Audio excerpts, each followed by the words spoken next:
The MXV Show.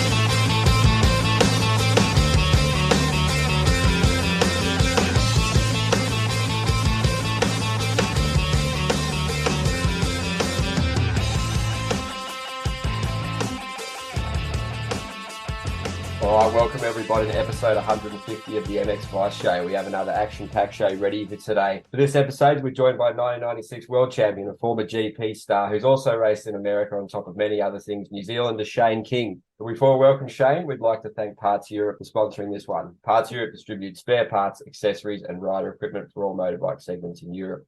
We support the sport tagline is fortified through the Thor and Moose house brands and their support of World Elite MX riders like Landry Prado, Langenfelder, Guadagnini, Jonas Bogus, and 9 times World Champ and Thor ambassador Tony Cairoli. Your Parts Europe dealer has access to all the big brands for your motocross and enduro bike, neck and pro circuit, FMF, ODI, Cypher, Renthal, Recluse, and many more in stock, ready to be shipped. Check out their website at partseurope.eu or contact your local Parts Europe dealer. With a dealer network of over 10,000 shops, we're sure there is one close to you. All right, Shayne, welcome, mate. Thanks for taking the time. I know you're a busy man, and how's life for you? Good morning. Yeah, no, life is good. Just got back in from Europe, been over there for another couple of weeks, and trying to get through that jet lag period. Actually, trying to wake up this morning, mate, was a bit of a hassle, which was guess means I'm getting back to the New Zealand time. But no, good to be here. Yeah, mate. Cheers, Dave. It'd be really good to have a chat. And obviously, speaking to one of your sons, Ryan, a couple of weeks ago, really level-headed kid, great future ahead of him. He's obviously been to Europe with you recently to do some EMX, and you guys were at the Kiwi team with the Nations, mate. But before we touch on all that, how was EICMA? How was meeting all those people at Alpine Stars and those relationships you've built, mate? Was it a busy time, everything happening, mate? I probably flew, so you're back home now and back into work, mate. Yeah, no, it was really good. Actually, we had a good time. You know, Alpine Stars is a fantastic company, great people, very innovative, and the technology that they're bringing to all the aspects of the sports they cover is just second to none. And it's just great to be able to go over to Italy and experience all that. And Gabriella is just an incredible man. He invests so much into all the sports and riders and people. They've got a fantastic team there, and I just, it was great. And then obviously after heading back from Alpine Stars, I went to EICMA, the big motor show. Incredible. If you've never been to it, just put that on your bucket list, because it's one of those ones that it's just cool to go and see the technology and innovations that everyone brings to that event. And just the people's incredible, like Tuesday, Wednesdays, obviously for non-public, and then public on Thursday. But the people just incredible to see how many people want to go and see all that stuff. And it was a good experience to go and obviously meet all the people that I need to see, and that we distribute and others, and catch up with a whole lot of races, team managers and the like. So cool event, and good time in Italy. It wasn't pouring with rain, which is always a bonus. And good to sit down with a lot of Aussies, mate. That's what I sat down with a lot of Aussies and talk tech and life and business. So it was cool. Nah, mate, that's awesome. Sounds like some pretty awesome takeaways from that event. Before we touch on the racing side of things, just tell everyone about your business first, the Crown Kiwi, what you do, how is business, and just all the ins and outs, mate. Yes, the Crown Kiwi, we started in 98. I was sponsored by No Fear Lifestyle at the time, and Jeff Serwell, who is a owner of the No Fear brand, just called me in 98 and said, "Hey, we're making motocross gear and I want you to distribute it in New Zealand." And I was like, wow, I'm still a professional motocross racer, contracted, and it was something that I didn't really think about. But even though my dad told me, told us all when we were young, that think about it before you finish racing, so you got something to walk into. So cut a long story short, I suppose we started bringing No Fear motocross gear in. I had a few months off and went around to some stores, and boom, all of a sudden I've got a distribution company. And I got the same person that started with me in 98 is still here today, my operations manager, Colin Bousfield. And now we, I'd like to say one of the fastest companies in New Zealand, with Alpine Stars and Bell and 100% and Akropovich and Matrix, Han Wheels, a whole lot of the other brands that we're bringing on. So It's cool. We have over 250 dealers through the network here. We work closely with them every day. The families in the business as well. Curtis and Ryan and Yvette, we all work here in the pug Lulu. So it's good to, I don't know, be on the other side of the sport, the other side of the industry, within the distribution group that we have, and it's good, mate. We have a lot of fun. We've got some very cool brands. We're a small country, as you know, 5 million people. 53 million sheep, so we're still looking for that one product for the sheep, but we still can't find that. But no, it's good. We enjoy what we do, so that's important. And it was cool, I guess, part of racing, after racing, to come into the industry and deal on the other side of the fence. And it's been exciting and challenging, and everything's been thrown at us like everybody in the world in the last number of years. So yeah, just enjoying it. Yeah, mate. And how have you dealt with things like the GFC and obviously Corona? There's definitely been some tough times, mate, but you still stand and got through it all right? Yeah, I guess the GFC was like how I put it at the time. It was like the toughest sand race in the rain without a sand tire on, and you're up against Joel Smets, Jackie Martens, Stefan Everts, Marnik Burvots, the boys, and you're on the back foot straight away. You've done no sand riding in the world and ever, and you turn up to the start line. That's what the GFC was. It was tough, and we rode through that, and yeah, taught us all a lot of lessons, I guess. Everybody that's listening knows that it was a tough old time. But we went through it. We knuckled down. We put our head down, and got the old scissors out and cut a few things up, and got through that. But yeah, then the old COVID issue. That was a tough one for everyone. Here in New Zealand, we got locked down for pretty much 12 months. Couldn't leave the country. No one could come into the country. So that was a very weird start, and then just an absolute crazy end. People just decided that they needed a whole lot of toys and wanted to go ride dirt bikes or mountain bikes or water or whatever it was. So we're a pretty cool nation to have all that. So it was kind of cool to be locked. No, I wouldn't say cool, but it was definitely interesting to be locked down for that year. And yeah, another challenge in life and business. And but we all come through it the other side, and we're still having fun. So that was the most important thing. Yeah, awesome, mate. And obviously a lot of key lessons you could teach the young blokes, obviously Ryan and Curtis in their racing career. So I spoke to Ryan a couple of weeks ago, really level-headed, good young kid. You've obviously raised him well, mate. And it's really interesting to get you on to sort of have the dad's perspective on, how you sort of approach their racing career, riding the ups and downs with them, because you're saying they both had some seriously bad injuries, and Ryan's just had the arm injury, so he's just itching to get back on the bike, no doubt, especially after that trip to race in Europe in the MX 250 with the VRT KTM guys, which must have been an incredible experience for him. The team manager Rene there, and the elite talents Rossi and Zanke, who we should see in MX2 next year. Pretty tough situation to come into him. New bike, new track, jet lag, so much new stuff, and he's still so young. So obviously racing a track like Madley, it was a pretty awesome opportunity. You can't turn that down, mate. And those kids are super fast, and it's just another sort of great learning step for him, isn't it? Because racing the MX3 in Australia, those kids are super fast as well. It's just another level in Europe, isn't it, mate? So how do you sort of find balancing it? Obviously you've done so much in the sport all over, mate. So imparting those lessons and trying to teach them the best, the do's and the don'ts, and just, I guess, they got to find out for themselves as well. And by you training them, you find out how badly they want it, and you can see, because that's the main thing, committed, be accountable, responsible for your actions, and you can probably see that they're all in, mate. Yeah, the big step for us was I guess the lockdown. We had the opportunity to spend that 24/7 with Curtis and Ryan, and there weren't super fast motocross races. Ryan was just sort of starting to find his feet in moto. He was a late bloomer. So I just remember, I think for about a week and a half, or maybe even longer, we got a couple of spades and built a whole lot of jump tracks around the house. So we got into that, and yeah, sort of got him into that mode of I want to be a racer. And Curtis was already starting to get there, and he started getting on to a bit of speed. So that happened, and then all of a sudden, we come out of COVID and plenty of racing, plenty of events going on. We went to Australia. We flew over for Australia, the second round, I think it was, up in up north. Can't remember where it was, but yeah, went up there and just sort of started from there. Was it? Yeah, Mackay sand. So we turned up there. People said it was not that deep a sand, but crikey, it was interesting. So they got a bit of a lesson, and yeah, just sort of flowed in from there, and they really got into it, training hard, and we sat down and worked out programs and how they could be good at motocross, and how Dad, I guess, started to be good at motocross at their age. So that's how it all started, and then fast forward to this year. We obviously travelled to Australia and did all the rounds we could, in the series. Unfortunately, this year in Australia, the weather didn't play its part, and was a bit of a I guess a sad year without going into it too much, and which is unfortunately the sport of motocross, or the sport in general these days, or always.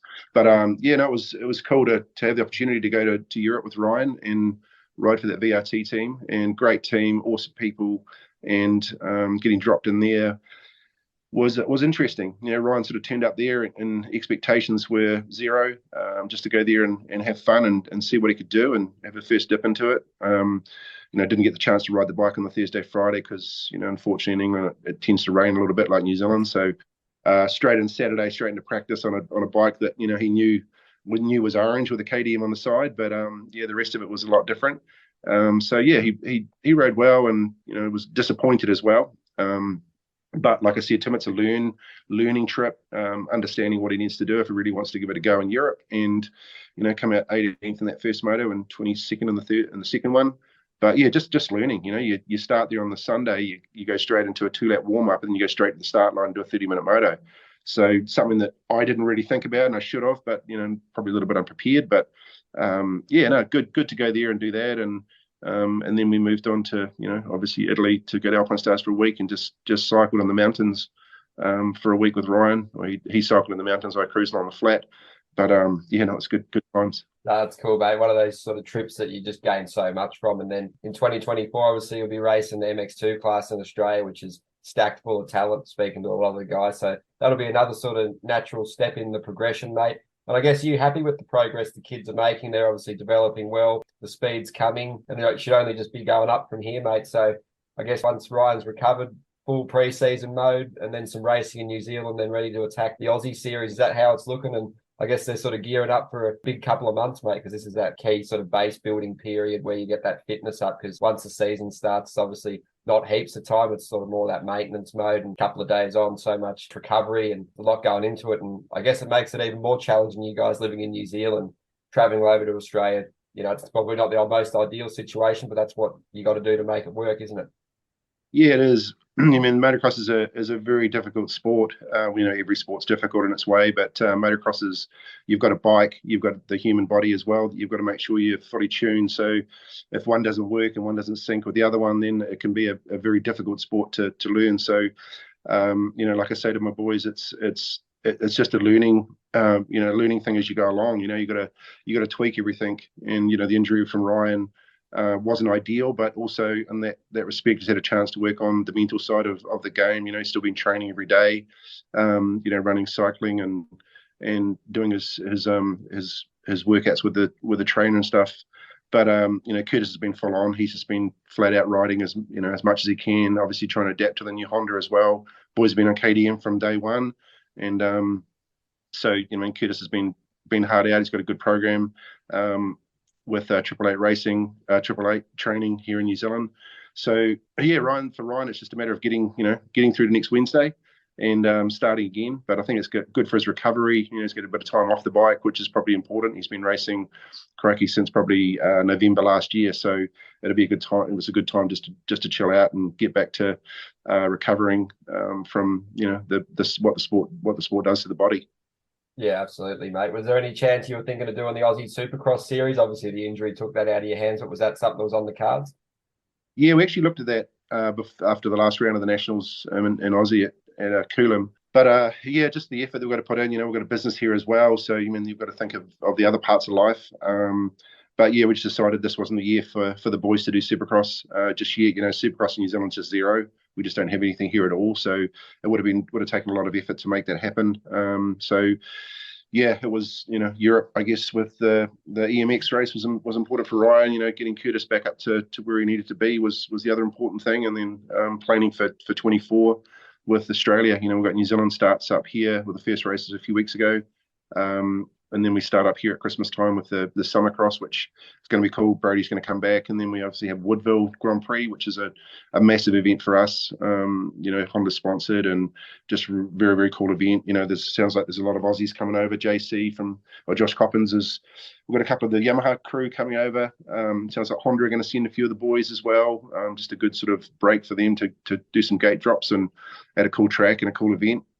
So it's just full on, it's full on nearly every weekend. And then we've obviously got the New Zealand Motocross Nationals that start the week after Woodville. They're spread out a little bit. And in between that, we've got the first round in Wonthaggi, 17th of March. So then the last round of a senior nationals, and then we go straight back into Aussie. So full time over there. Boys are probably going to hang up in Queensland and work with Triple O Racing with the crew there. And yeah, it should be bloody awesome.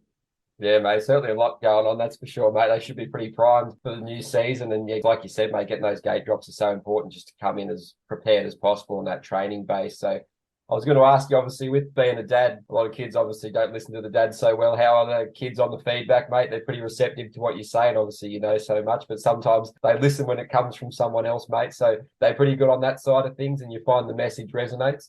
Yeah, I mean, they know what their dad's done.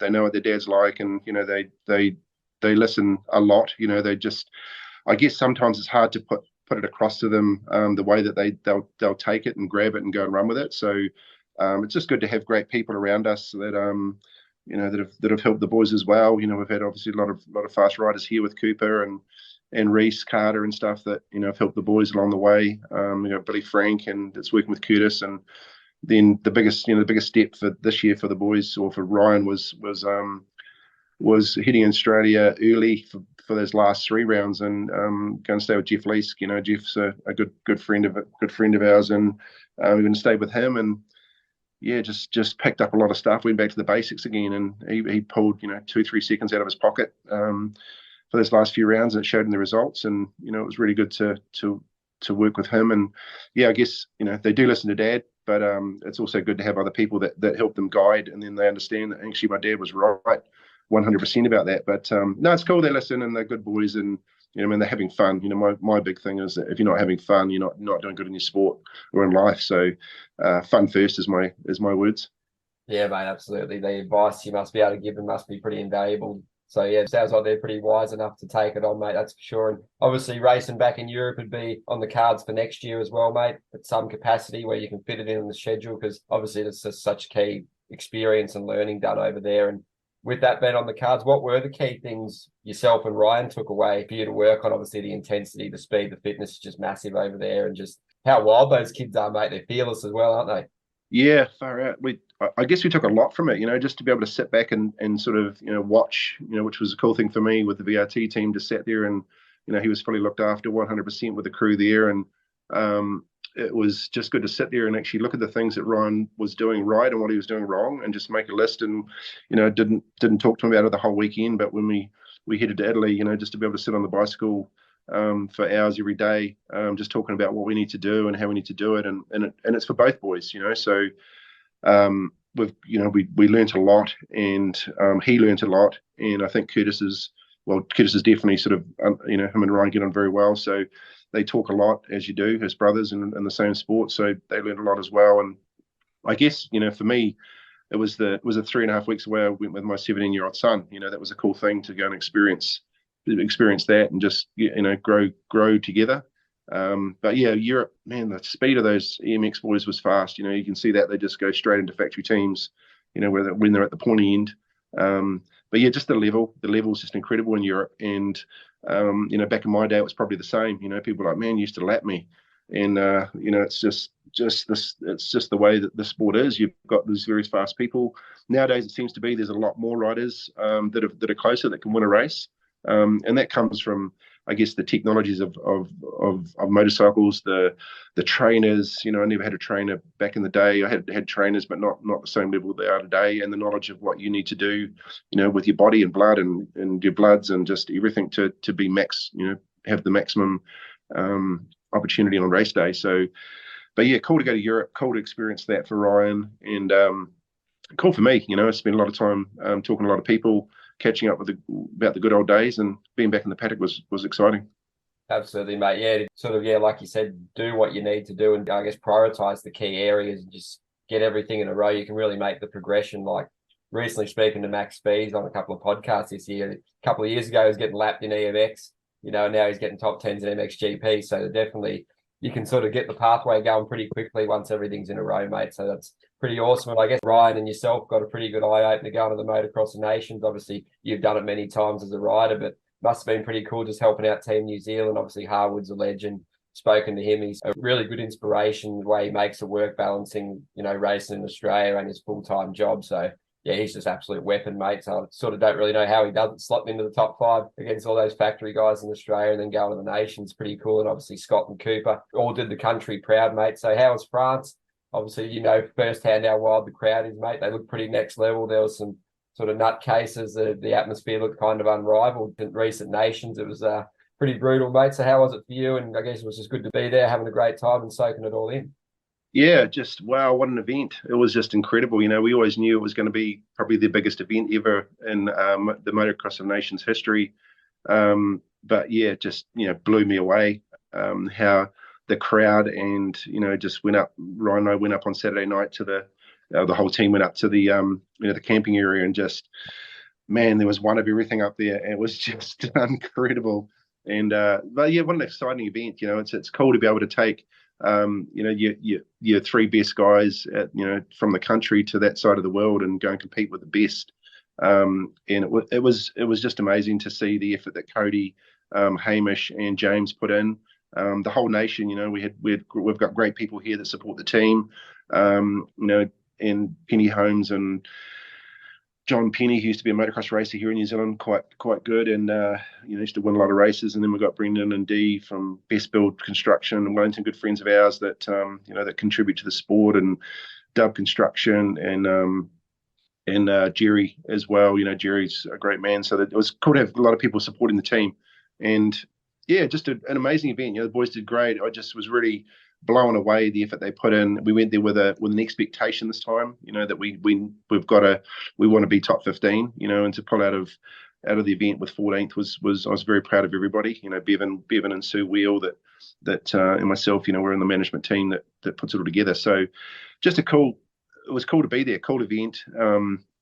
To have my son there as well, helping out, being the runner, I guess, carrying wheels, washing boots, doing all those things that he probably doesn't get to see that side of it when he's racing. So yeah, really cool. It's just a great event. And man, I just couldn't believe when Hamish came in the corner in second in that moto. I was on top of the hill standing up there with the other team managers, and yeah, and I was just like, wow, oh, he's second. Kind of no expectation there, and he turned up second. So it was pretty cool to have that. And Cody and James, just the efforts they both put in to make it all happen was very cool. So lovely to have a great group of people, and awesome to have a result that was we can build on for next year. And Mandalay Basin is going to be just dynamic, probably crazier and exciting. So looking forward to heading to England next year with the team, and it'll just be an incredible event there. So yeah, Motocross of Nations, myself, 2 times on the podium, Fox Hill and in '98, and then obviously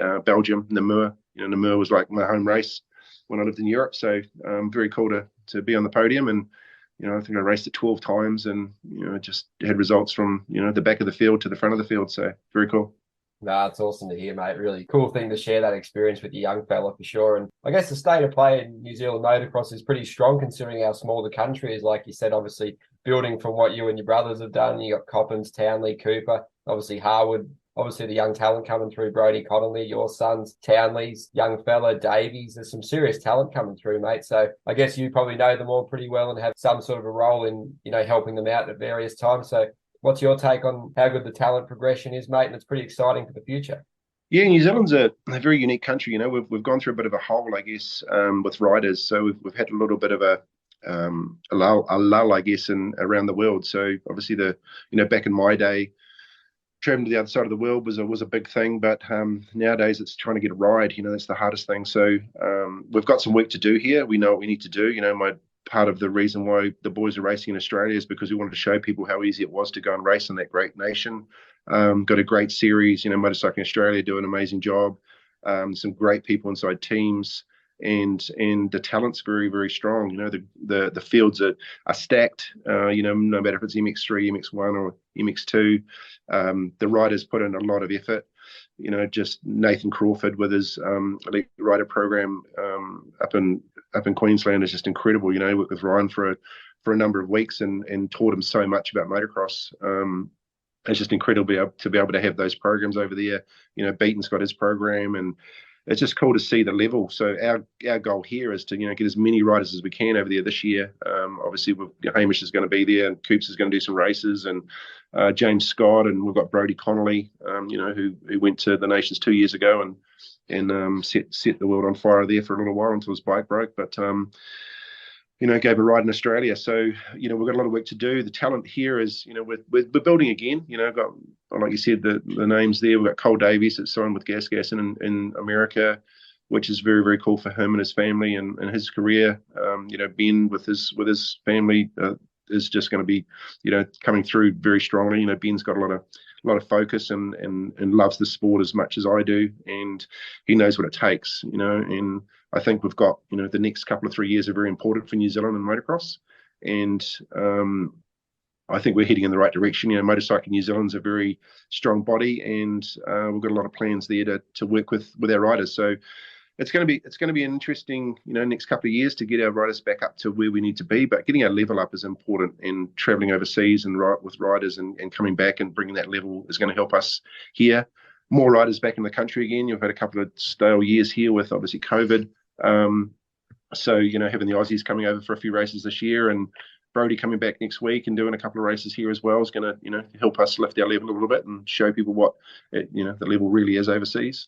But yeah, no, it's coming. We just need a little bit more time, and we've got the riders there, and we've got the enthusiasm and passion and the federation behind the sport. So I think in a very short time we'll hopefully be flying our New Zealand flag at the front end of some fields around the world.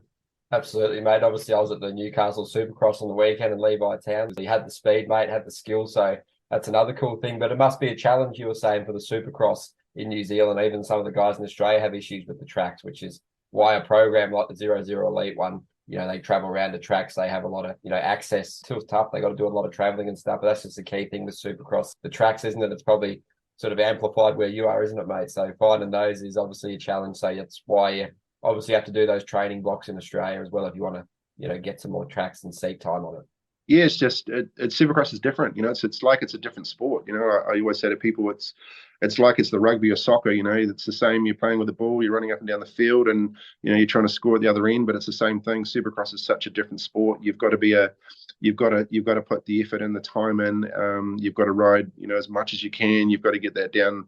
That whole program down. So it's so different. You can be the fastest Supercross racer in the world, but sometimes you're not necessarily the fastest motocross racer in the world. So it's very unique, and this country, we just don't have enough tracks and people that want to compete. So we've got to change it. Ben Townley tried to do something very good for our sport a number of years ago with Speedcross and Taupo, and just got to rebuild that again and start getting people back into understanding what Supercross is about. Because my boys, they go to a friend's house.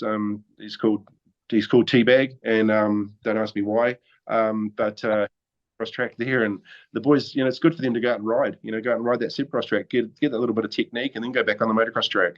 So it's a bit important part of our sport, and as you know, it's the biggest part of our sport in America and around the world. So the profile you get from it, the enthusiasm the crowd brings to it is very cool. So Supercross is something we've got to really work on in this country. Yeah, it's massive. It's just, you look at all the, the numbers on the site and the podcast listens, people just definitely love Supercross and everything to do with it, mate. But even though the motocross is still for the hardcore, and it's something special about that too, being at the track in that brutal weather, real great test. But I suppose the Supercross is where the access is. It's better for the fans, better for new fans, kind of a better gateway. The toilets are in a much better condition, the facilities, bit more shielded from the weather, that kind of thing. So it's definitely the way of the future, isn't it, Supercross, just for getting new fans into the sport. And you see what they're doing with WSX, and the AusX guys are doing a great job promoting the series here. So I guess it'd be cool to New Zealand one day to sort of cash in more and have some more events, because that's how you get the next generation coming through, isn't it? Yeah, for sure. I think, we've got Cole Davies that Ben Townley worked with and got him to the US, and with a lot of hard work and Supercross. Ben's got a track just beside his house. He works with Levi. Just see him in the weekend. He had a little tip down on that first few laps there, and then managed to ride back up. But you've got to have the facility. You've got to have the obviously the races as well to work into, and it's got to be the right timing. And it's an interesting part of the sport that we've got to get right. New Zealand's, it's a little bit hard with the lack of people that really want to do it. But I think everyone wants to do it, but racing's a different thing. As you know, it's more complicated, and it can be a little bit more injury prone, I guess, when you're not doing it all the time, and you haven't got the facilities to be able to train on. So just work in progress. New Zealand's a very fast forward thinking country, and with great people, so I'm sure we'll get there. Just a matter of time to make it all happen. Yeah, absolutely. That sort of segues nicely into your Supercross sort of adventure to America on that big beastly weapon of a KTM, mate. Obviously, amazing experience. Probably wasn't the conditions, or the bike wasn't probably up to it to let you perform to your best, and just must have been so cool to do it. Obviously, those A1 whoops, you were saying, obviously the arms, you'll see that every day, mate, the scars from that one. But yeah, just how was it from your end, mate? Obviously, things would have been better if you had probably a more suitable bike, but it's all learning, isn't it, mate? And you sort of an experience you can never sort of forget, and you can take with you forever. Yeah, Supercross in America was, it's a different thing, different league, different way of riding a dirt bike, and very cool, to have the opportunity to go there in 2000 with KTM, with factory KTM, and debut the 520 at the time was huge, and I guess the biggest thing I took from that was what the hell was I thinking? But it was my decision to do that. Mr. Pera, if he asked me if I really wanted to do it. Kurt Nickel was a team manager at the time, and we thought about it and just went, right, well, let's give it a go. We sacrificed a lot in Europe to go to America, and in hindsight, probably not a great move for my career, but shortened the career up a little bit. But anyway, that's that was the past, and my decision and Everts' decision to make it happen. But yeah, turning up there, and I just remember being in A1 at the stadium, and then we had the press conference, and then looked down at the track up from the press room and thought, oh, I mean, that looks great. It looks pretty simple. Doesn't look too difficult. Just normal Supercross track. Crikey, when I got down to the field for presto riding, she was a different story there. But and then the whoops on Saturday were just huge. It was the era of the big whoops. Let's make them as hard as we can. And Jimmy Button will attest to that. It was the year that he unfortunately had the crash at San Diego. I was right behind him when he went down. But yeah, they sort of simplified the whoops after that. But yeah, interesting. You can imagine 520 cc's. You're going through a set of whoops. You got to have the throttle twisted. Being in the right gear, and you're getting halfway through and rolling the throttle off because it's going that fast on top of the whoop, grabbing so much traction that you don't want to fly off the boom on the other end. So it was cool. And one thing that I always remember, and Ricky Carmichael and I laughed about it a couple of times, is I sat on the start line and in the first heat race, and I said to myself, and I've never said this in my life, but I said to myself, whatever you do not whole shot this race. And I got out of the gate and I looked across and I thought, oh my God, I'm going to whole shot this race. And I don't know, mentally I must have backed off a little bit and let a couple of people go through. But I was fourth in the first couple of laps, and then coming up to the finish line tabletop, I think on lap 3, I was in fourth, and Ricky just gave me a full send off the inside and pushed me. Yeah, it pushed me to I don't know, to wherever it was off the track, and I just went, wow, welcome to America. So, it was a couple of cool things in Anaheim that happened, a couple of not so cool things, but what an experience, really cool to do that. We ended up with a 470cc engine in the end.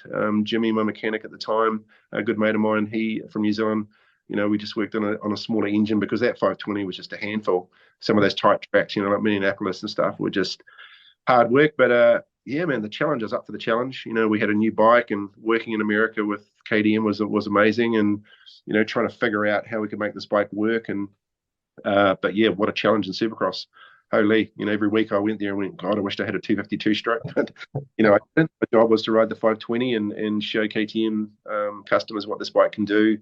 And going out to the Motocross Nationals as well was pretty cool. Made quite a bit of money out of whole shots, which was good. But, we had a few sort of mishaps with the bike here and there, and wasn't the year to be. But yeah, man, look at KTM today. I guess that was the real start of the KTM factory program in America. So I'd like to say I've been a part of that, and it was really cool to work with KTM at that time and show the American people that that big beast was able to do both motocross and supercross.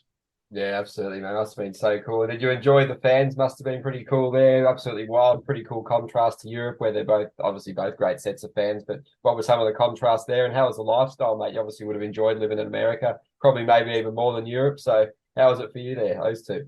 Yeah, I guess the fans are cool. No matter where you go, when you're a motocross racing at the top of your field, the fans are always cool. You've always got great people, and I guess the difference in Europe to America is that in Europe they get to be close to you. They get to be a part of your program, and you've got fan teams and just all these things that people with chainsaws and Christ, just cool European fans. And then you go to America, it's a bit different. They sort of kept away, with Supercross up in the stands, and they come in the pits. But yeah, just a different group of people. You can't compare them. The fans in America are as passionate about the sport as they are in Europe in a different way. And it was cool to be in both countries and just enjoy being a part of that. Both being able to be be in both continents and do it. But yeah, living in America was good. It's one of those ones where you love going there for a holiday. When you're from New Zealand, it's hard to compare countries, because we've got a beautiful country here. And if people listening, if you've never been to New Zealand, definitely put that on your bucket list, because we've got a very cool country. But we lived in San Diego, and we lived the American life, and it was fantastic. It was a good time of our life, and American people are great, and we enjoyed what we done, and just yeah, cool. It was a good experience.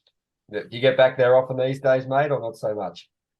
I haven't actually been back for a number of years. Obviously, COVID. Been to Europe a lot in the last year. We've only really been out of lockdown for sort of a year and a bit, so haven't actually made it back to America since then. But man, I want to be at the F1 this weekend. I want to be at the A1 Supercross. I want to, like a million different things. But I got these two boys who race motocross in this business that we need to, to obviously make sure we're doing our job here. So, I'll get back next year for sure. We'll go back and have some fun over there. I love going to America and catching up with everybody as well. It's very cool. Yeah, mate, it's so cool. And obviously, back to Europe, obviously you did 11 years or so there. So must have been an amazing sort of journey. And I guess I remember listening to a podcast you did with Steve quite a few years ago now. And, just the way you initially made the trip over, mate, it was pretty sort of basic, all the parts packed in the suitcase, and then going to the race in the car, and then just holding your own pretty much from the outset, mate. So I guess some cool memories like that. So just talk us through, how you made the decision in the early sort of stages of it, because it must have been a fairly sort of big way away from what your sons are doing these days, I'd imagine.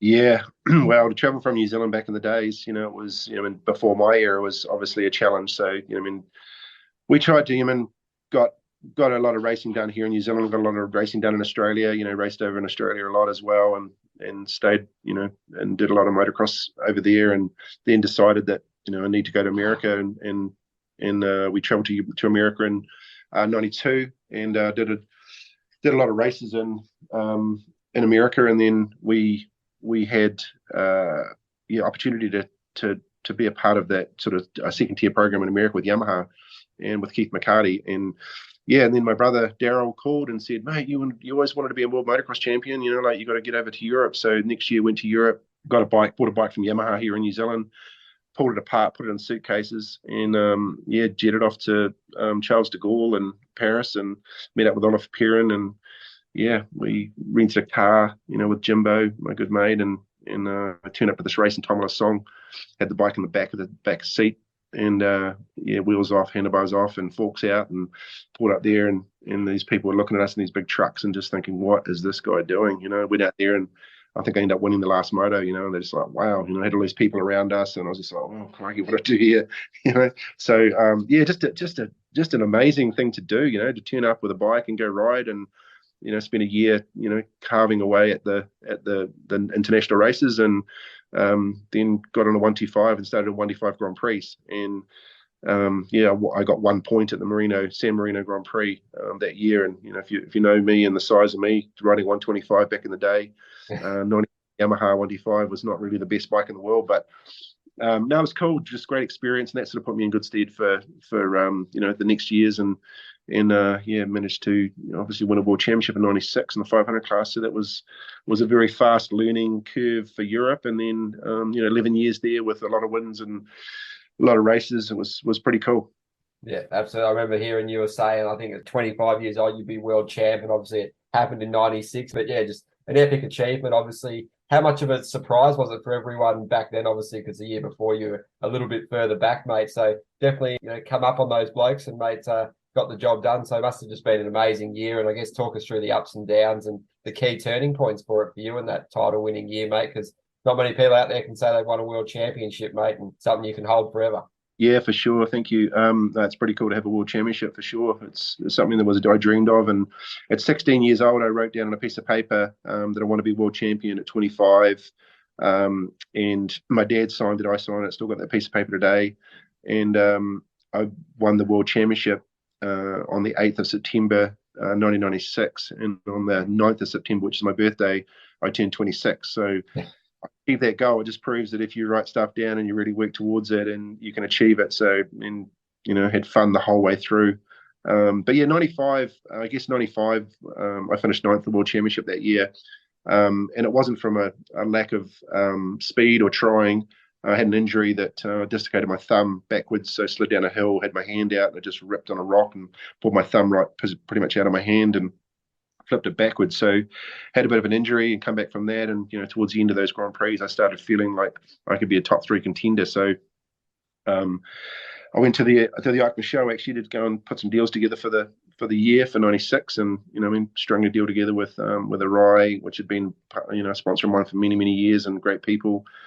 CD, which had been a part of my career for a long time as well, and I talked to Bill Brown at Wolf Sport, and he was helping us out a little bit with some bonus money. And I said to him, when can we increase the point money? And he's like, yep, no worries, we can do that. And then he said, oh, we can do a 1, 2, 3 as well. If you think you can be top 3. I was like, yeah, definitely top 3. But how about we just do a win bonus? And he said, oh, okay. Do you reckon you can win it? You were 9th last year. I was like, well, I'm definitely going to be top 3. So how about you save the money on 3rd and 2nd, just put it on 1st, and we'll be a bit of a gambler. So he's like, yeah, I'll gamble. Come back and see me in a few hours. So I walk back over there, and he's like, yep, no, I'm in. Halfway through the year, he come to one of the races, and he said, mate, you're doing amazing. It's great, but I really want you to win, but crikey, it's going to cost me a lot of money. And I think he said to me, I don't know whether it was a joke or real, but he said, I have to sell my helicopter to pay your bonus. So it was an interesting one, but I believed in myself. I did everything I could to make it happen. Great people around me, and great bike with obviously the KTM 360. KTM were unreal, Masodon Motors, and Uli from Silent Sport, and just all these people that were a part of us, the Tara program group in Germany. And we won the German Championship that year and the World Motocross Championship 500. So very cool year, and it felt so easy. It was like nothing was a problem. Just hopped on the bike, go road. We got our bike stolen out of the back of the van after the French Grand Prix. We were inside Pizza Hut having dinner, and someone had just decided to open the back door and take both the bikes out. They obviously followed us from the track, and it ended up being the mafia that took it from somewhere down that way in Charleroi, which wasn't good. But built a new bike out of a practice bike. The next weekend went to Portugal and won the Grand Prix there. So nothing seemed to faze me, and just enjoyed what I did. And like I said, great bike with that KTM, and great people around me, and just all clicked into gear. So cool year. So cool, mate. It's a pretty cool lesson that in motocross, the rider can make such a big difference, like a lot of the motorsports like F1 that's really dependent on material. But with motocross, obviously, like you said, mate, having the bike stolen next week, still go out and do it. It's pretty cool, mate. So if you do all the pieces of the puzzle are in place, you can sort of make it happen, can't you, mate? So it's probably pretty cool lessons to teach the young lads too, isn't it? Yeah, no, it is. It's just, it just shows you that. I guess that where I am in business at the moment, or just for the last 20 years in business, is that there's challenges in life, and you just got to work through it. And it's not like we're the first and we won't be the last. So you just got to get your head and get your head in the right place and put the effort in. And sport is a big thing about putting effort in. You got to put the effort in. You got to really work out yourself. What one rider does not necessarily is going to work for another rider as well. I've got two boys, and what works for Curtis doesn't work for Ryan, and vice versa. So they've got to figure that out as they grow. And in life, we've all got to figure it out and just move on. So I like to say my motocross career helped me more than schooling. Go to school, kids, but helped me with my business. I challenge myself every day. No matter what we do, and we enjoy what we do. So just like that sport of motocross, you got to make sure that we keep everything in the right momentum. Yeah, it sounds pretty cool, mate. Obviously, it's not easy, and it sounds like you didn't really place limits on yourself, mate. You just sort of the possibilities were endless in your mind, and you sort of went out and chased them and achieved them, which is really cool as well, mate. And just battling it out with some of those heavy hitters, I guess. Puzar, Coyote, Smets, Everts, there's just so much going on back then, mate. So how were the sort of rivalries you developed and cultivated, or even friendships with a lot of those guys? I guess you look back now and you probably catch up and have plenty of cool bench racing chats with them, all those cool stories you'd have, mate. So some of those sort of battles, tell us through them and some of the sort of key players and maybe pushing you further, I guess, to get to where you were. Yeah, all the people I raced with in my career motocross was just fun, like I always took it as I just turn up there and give it my best, and I know I've done the work. I know I know I'm ready, and just go out there and do what you do and what and that was kind of my way. And I guess '96 was the year of the Joel Smets Shayne King big battle, the Belgium versus the Kiwi.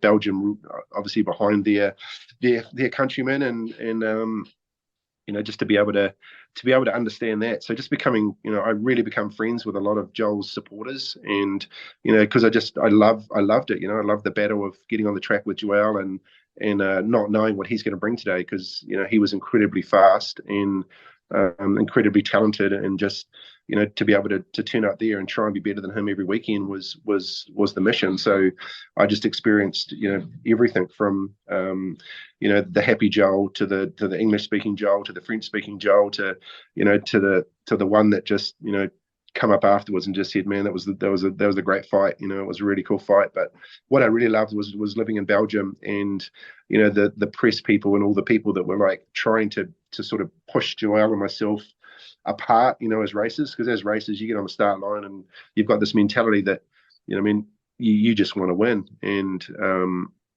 everyone's got that same mentality, I guess, when they turn it to the start line. But the one that's done the work and puts it all together in the race is the one that usually does have the the better results. So they try to push us apart and try to sort of say things to Joel and say things to me that Joel said, and just got really sort of fiery. But I just took it on the chin and went, oh well, that's the way it goes. So let's go race. Let's put it on the racetrack and see what happens.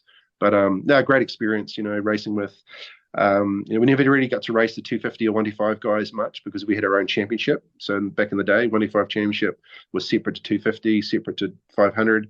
So they might be in Spain when we were in Belgium, and 125s are in Italy. So we only really raced Pizarro and Everts and Tortelli and Pichon and all the boys at Martens too.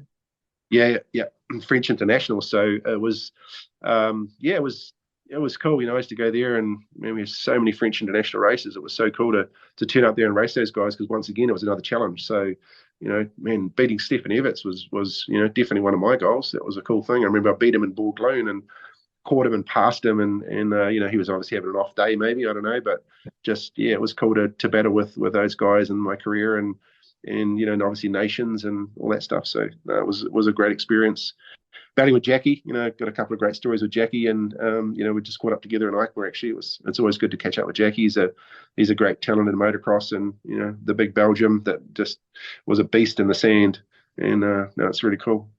It's pretty cool. I think I remember hearing a story about that where you were sort of like almost getting rugby tackled off the track, and there was a few incidents there, wasn't there, mate? Yeah, Jackie. I don't really know what the story was. I didn't really let it get to me too much, but it was about taking Shayne King down, and that was the plan. People getting paid and all the rest of it to take Shayne down. So at Lerip, and Jackie cleaned me out, whether it was his mistake or what, or I'm not sure, but to to my knowledge, I wouldn't have a clue. Didn't really bother me. But yeah, coming after the race, and all I wanted to do was, I don't know, knock his head off. And I don't know why, because that's not me. But I threw the bike down when I come in and just ran over to the wash bay area, and luckily Zep Holbucker basically grabbed me. But yeah, I don't know why. I just, afterwards I thought, what a stupid thing to do. But at the time, I guess as a racer, when you're in that heat of the moment, these stupid things happen. But yeah, no, Jackie's a great. He was a great competitor. Loved racing with him, Johan Boone and all the boys, my brother and stuff. In those eras, and today we can sit down and have a good laugh about it all. Yeah, absolutely, mate. And obviously, you had so much adversity and many setbacks you would have had to deal with, which would have probably been, amplified being away from home. And you learn a lot from the sort of failures, and there's such good lessons you learn. And obviously, you came back stronger and, rose to the occasion, all of those instances. And just talking about the adaptation to the sand, obviously, you talk about the Dutch and the Belgian, absolute weapons on it. Must have been quite a sort of challenge when you first got there. And, how much faster were they initially? Because, they grow up in it. So it's just natural to them. So how was that process for you, mate? Yeah, I guess it's like looking at, you're out there riding around, and then you put your mechanic on that's got no experience, and he hops on your bike with all your gear and goes rides, and you sort of watch him and go, that's kind of it's kind of what you look like, very slow. So no disrespect to the mechanics, but just it's an interesting condition. Sand is a tough old gig. I think it took me around 4 years to really understand how to ride sand properly, how to go fast and how to be confident, but still not as fast as those top sand guys. And the reason why everyone lives in Belgium these days, all the teams, is because they've got to be good sand riders, because you can win and lose a lot at a sand race. So but yeah, I just couldn't believe how fast the riders were. I remember going to Ulman Honda Park back in the day, and Stefan was there, and he was riding around like on his tippy toes, and arm pump in 30 seconds, and 5-minute motos, and the sand holes are deeper than over my head, and I was just like, how do I get as fast as him? But watching, learning, doing, and I remember getting to Europe, and the first thing I did was just load the van up every day, drive up the road an hour, go to Lommel, ride there all day on Monday when the track was flat, go back, repeat the next day when the track was a bit rougher, and just do that, week in, week out. And, you destroy bikes, you destroy your body, but you kept on tuning back up and trying to learn how to ride it. And, sand was the make or break of motocross, back in the day, to try and figure it out with those top sand guys. But, now you've got to be an all-rounder. You've got to be an all-rounder. You've got to be good and hard. You've got to be good in, in between that and sand. And, bike setup's massive as well. So, but yeah, no, what a challenge, but really, really cool challenge to master. Yeah, absolutely, mate. What were some of your favourite tracks going back then? Obviously, Namur was a special beast, and you mentioned Lommel, all those French and Italian ones, even Fox Hill. What are some of the sort of key memories and favourite tracks for you there, mate? Obviously, some of them aren't around today or not raced on the world scene, so you must have been exposed to some pretty cool stuff and some pretty bizarre sort of setups back then, I'd imagine.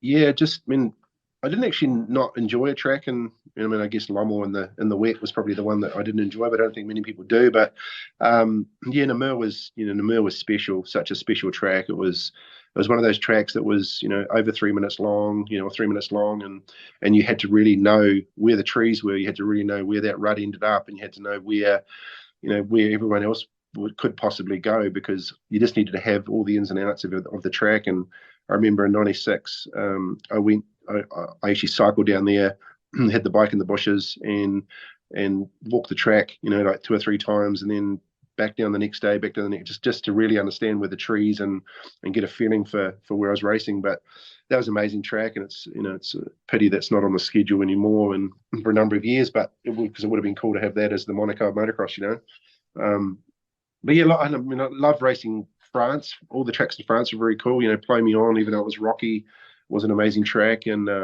Bouquier and Tomola Song. You've got just so many cool tracks around the world. Italy had some amazing tracks. Germany, love racing in Germany. Just the cool tracks. I guess it was like New Zealand soil. But yeah, I never didn't like a track, and I guess every track I raced was just a challenge, and I just tried to figure it out and just enjoyed racing my dirt bike. Yeah, obviously, yeah, well said, mate. And you look at the France Motocross Nation team, obviously that track was pretty low traction in certain areas, the bike slipping around quite a lot at the rear, and obviously those guys are just conditioned for that sort of a surface, aren't they, mate? So pretty cool. Is that obviously a testament to that? They're just used to having that sort of lack of grip and, you know, having the throttle control to handle those really hard pack and sketchy conditions. That one of the keys to success. And obviously you found that too, racing those tracks, and you obviously adapt pretty quickly to whatever challenge is thrown at you. Yeah, I guess that the track at the Nations this year in NA was a challenge. You could see that with a lot of riders, that haven't ridden that before, and I got to stand there and watch every race, and watch particular riders that were getting challenged, and you just got to look at Jet. The first moto, it really looked like he was sort of trying to figure himself out, and then by the end of the day he was a master. But that was a brutal track. You didn't really get to see a lot of how it formed and how technical it was, and you had to really, I guess, be a bit of a unique racer there. You couldn't just be the guy that just sat there and twisted the throttle and changed the gears and did the thing. You had to really work and think about lines and the changing lines that happen in every moto. So because you've got different CC bikes, you've got different riders, so the track just forms so much different to, I guess, what a Grand Prix would maybe form. But race so many of those tracks in my life. It's easy to be the couch racer and say it was a piece of cake and I would have won there myself. It's 96.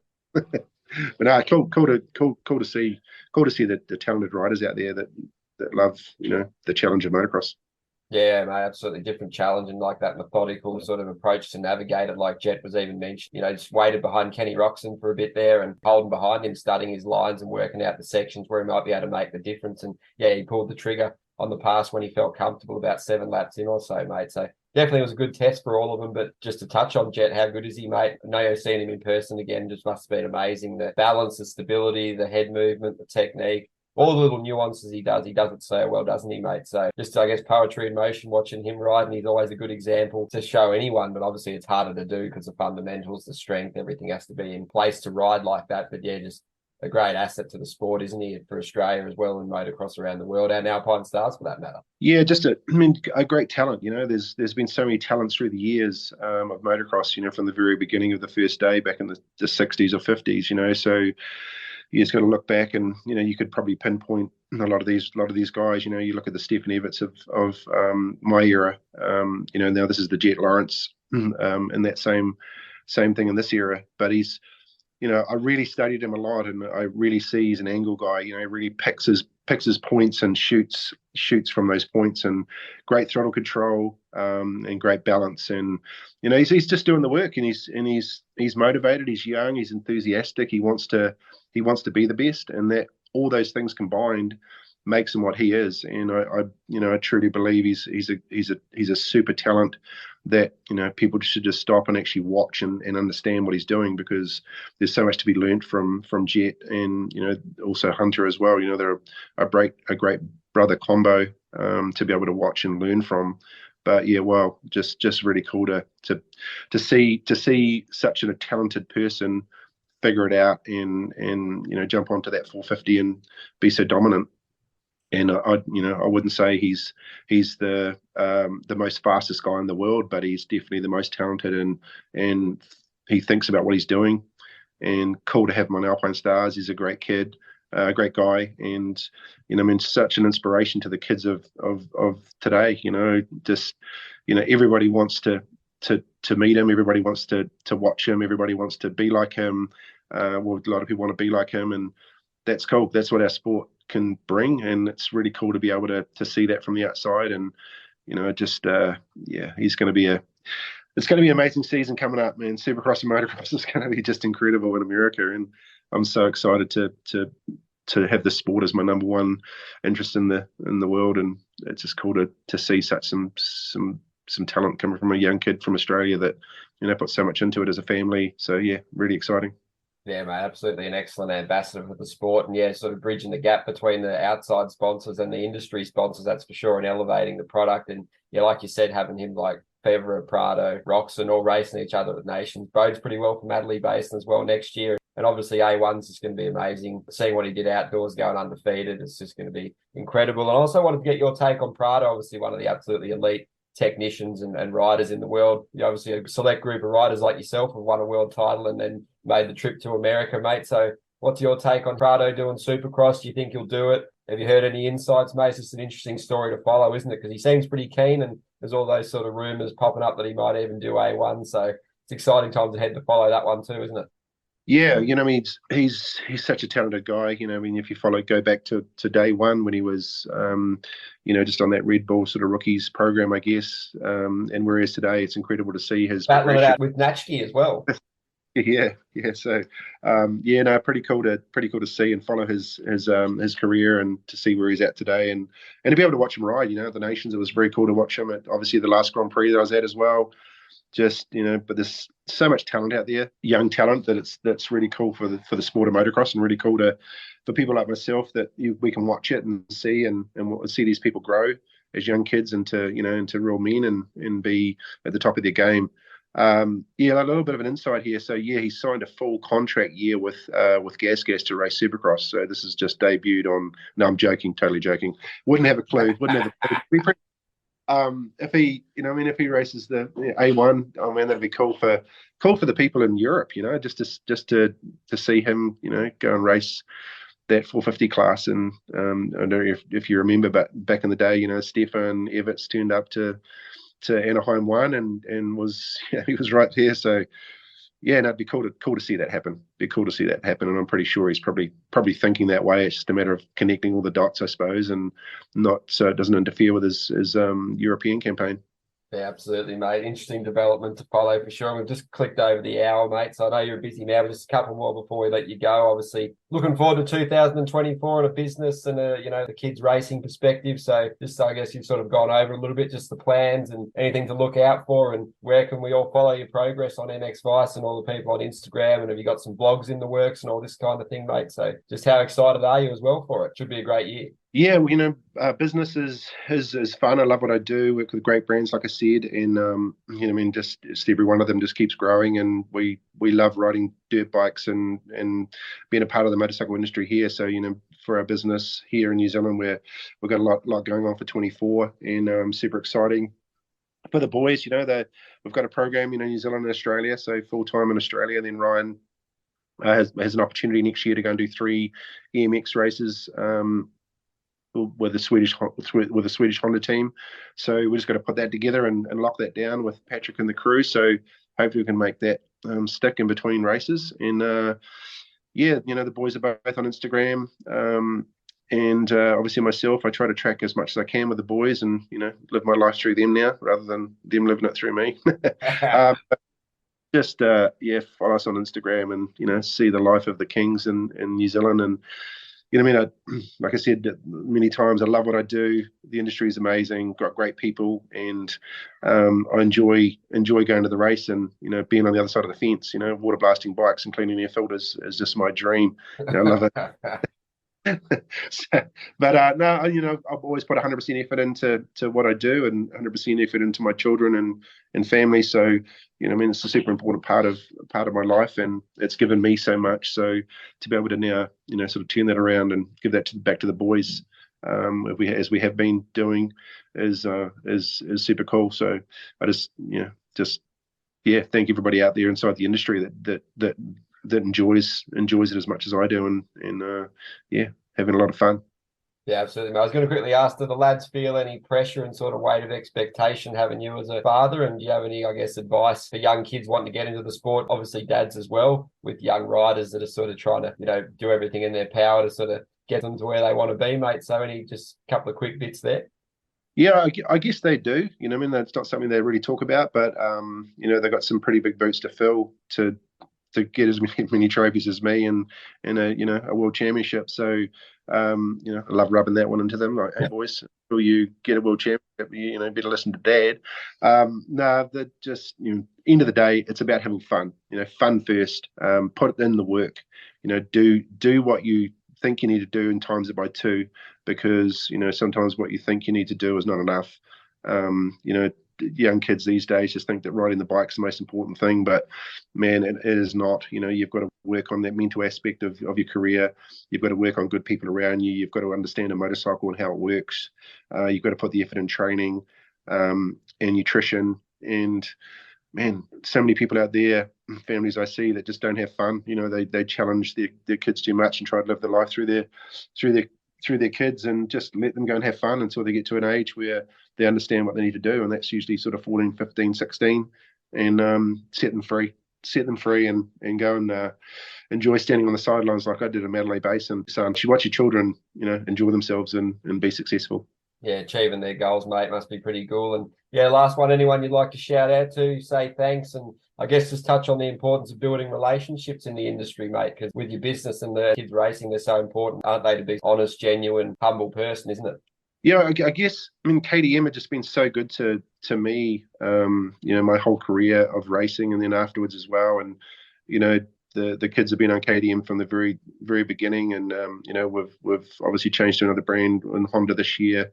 And, KTM, just want to say thanks to them. They've just been so good to us, and I love them. They're a great part of my family. I'm in their history books with in the motor hall with my bike in there. And, Mr. Piero, that was his first ever world motocross champion, and when he bought the company. And, it's just cool, from Sal Nariana in America to Jeff Leask in Australia and the crew over there now. Now that Jeff's not there, but yeah, just it's been awesome. Been awesome to race with a lot of people that are now inside this industry on a different side. Pit Byra. There's just so many cool people out there. But just thanks to the industry. The industry is very cool. It's a great fun industry to be in. It's something we all love and get passionate about. And man, I'm just looking forward to the Supercross. I can't wait. I'm excited. But good luck to all the riders. Enjoy the sport for what it is, and love what you do, and challenge yourself every day. Yeah, mate, well said. Absolutely look forward to covering it. And it's been a great chat, this one. Really appreciate you taking the time to join us, mate, out of your busy schedule. So cheers for that. Before we let you go, I'll just thank AS3 Performance Parts, the home of aftermarket motocross and endurance parts. From hardware and protection parts, including skid plates and radiator braces, to performance cooling parts, such as silicon radiator hoses and oversized impeller kits. AS3 also have a huge range of brake, clutch, and gear levers, all with different features and adjustability. Check them out online at ascperformance.co.uk. All right, thanks again, Shane. Been an absolute ripper chat. Look forward to chatting again one day as well, mate, and all the best with everything for you and the family, and we'll touch base again soon. Awesome. Thanks, man. You have a good rest of the day. No worries, mate. Will do.